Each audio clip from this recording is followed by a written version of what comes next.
There's a 1981 movie called Night Riders. It's about a biker gang that travels around the country, going from county to county, reenacting Renaissance-style stuff. They have basically a hierarchy similar to the Arthurian legends. They do jousting on bikes instead of horses, obviously, and other stuff. One of the characters in the movie who is playing the role of Merlin for the purpose of the show is relating a story from the Arthurian legend where Merlin had gone to King Arthur and said that his unborn son would rise up in the future and kill him and overthrow his kingdom. Arthur, out of fear, rounded up all of the women that he had ever slept with, had them placed on a ship and sent out to sea.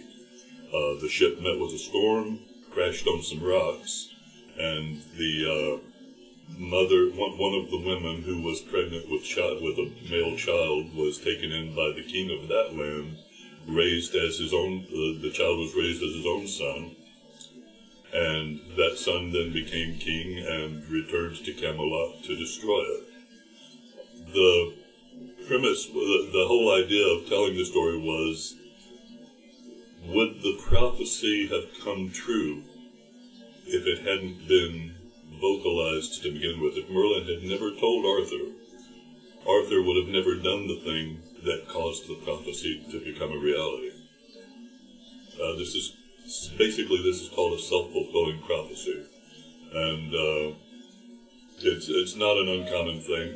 Groups of people, groups of people who believe something will happen can often cause it to happen through their behavior, trying to prevent it or trying to avoid it, or there's certainty that it's going to happen, it's inevitable, whatever. Ouija board is actually a pretty good example of how a group of people can make something come into effect based on the willpower, for example, of the strongest person in the group or whatever. A Ouija board basically works. It's not magic. It's not spirit or anything like that. A Ouija board works by and if you'll notice on the instructions, at least two people have to be touching the little thing they call a planchette in order for it to work. The way a Ouija board works is two people are touching that thing, and one person's, just like your eyes are constantly moving, it's called circadian rhythm or something like that, just like your eyes are constantly darting, but you don't notice it because, the way the brain works. But anyway, your fingers, your body also tends to twitch a little bit from time to time. On a Ouija board, one person's finger will twitch without even anyone noticing. It'll move that planchette just a bit. Well, everyone around then tries to compensate for that without probably even thinking about it, and their fingers adjust, which causes the planchette to start moving. Now, because everyone is trying to readjust to get the planchette, to get their fingers, to keep their fingers on the planchette, and because it rests so lightly on that board and moves so freely, it'll begin to move around.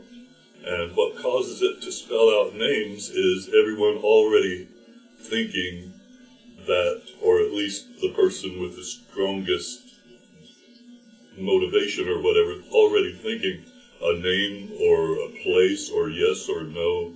One person can control the whole thing without even knowing they're doing it. And then they're freaked out, obviously, when it actually goes to what they thought it was going to anyway. Anyway, that's the way a Ouija board works. People believing something can be a certain way can make it become that, even if it would never have become that otherwise. Which brings me to the book of Revelations, the prophecy of the beasts and the end times. It doesn't matter if the prophecies were true or if they were just the rantings of a madman. It doesn't matter, because if enough people believe that something is real, they can bring it about through their actions or inactions.